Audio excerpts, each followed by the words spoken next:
génère des passions, il génère du lien social. Le foot a un rôle effectivement très important dans la société. C'est le sport, alors pour la société française en l'occurrence, c'est le premier sport, c'est le sport qui consacre le plus de licenciés. C'est un sport qui est pratiqué et c'est aussi le sport le plus regardé.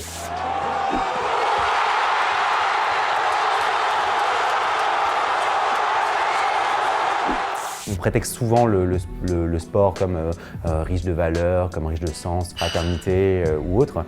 Mais en fait non, en fait, le sport est traversé par les valeurs de la société dans laquelle il se trouve. Donc vous avez dans tel type de société, on va véhiculer tel ou tel type de valeur à travers le sport. Dans tel autre, on va véhiculer tel ou tel principe. Et le football, en l'occurrence, dans la société française, où on prône l'égalitarisme, la méritocratie aussi, le sport va justement théâtraliser ces formes-là. On va avoir des équipes qui vont être à peu près équitables. On va aimer le sport à partir du moment où les équipes un peu ont de la rivalité entre elles et équitable. On n'aime pas vraiment le sport spectacle où les grandes équipes écrasent les faibles, c'est moins intéressant. Coach Joao Fanuela, Michael Girard également, il a eu le dessus. Oh, ah, c'est la but. Ah, c'est magnifique. Quelle action.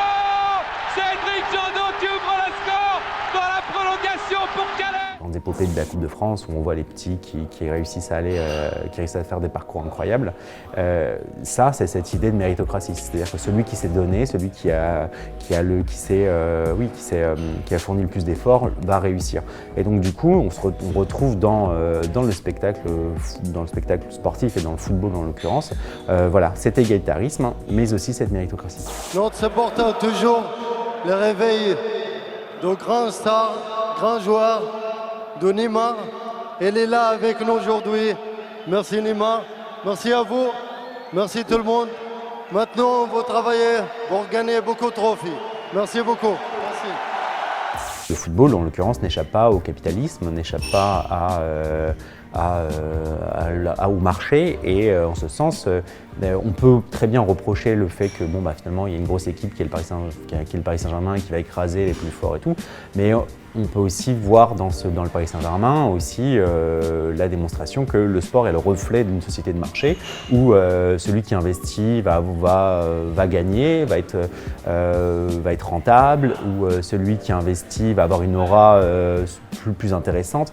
Donc en quelque sorte, on n'échappe pas même dans ce cas de figure à l'idée que finalement le sport traduit l'environnement sociétal dans lequel on vit.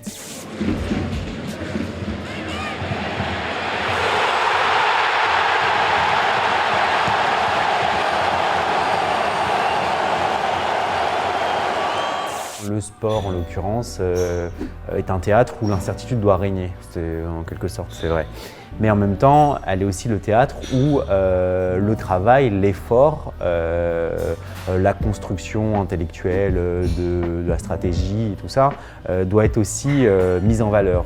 Et en quelque sorte, certes, on réduit l'incertitude, mais on promeut aussi d'autres valeurs qui sont les valeurs travail, qui sont les valeurs d'investissement, qui sont les valeurs du talent aussi, voilà, qui est aussi une donnée très importante. Et aujourd'hui, par exemple, dans une société où on va valoriser par exemple la création de start-up avec des gens qui ont des idées brillantes, avec la mise en avant de gens qui ont du talent, le sport traduit parfaitement ça. Quand on voit des exemples, moi je pense par exemple à Kylian Mbappé ou d'autres joueurs en Allemagne aujourd'hui, il y a le Norvégien Haaland, sont des gens qui ont des cotes incroyables, qu'on va voir, dans lesquels on va espérer et qui sont des gens talentueux parce qu'ils ont un petit truc, on n'arrive pas à déterminer pleinement, mais qui, pris dans un match, qui pris dans une organisation, va devenir incroyable.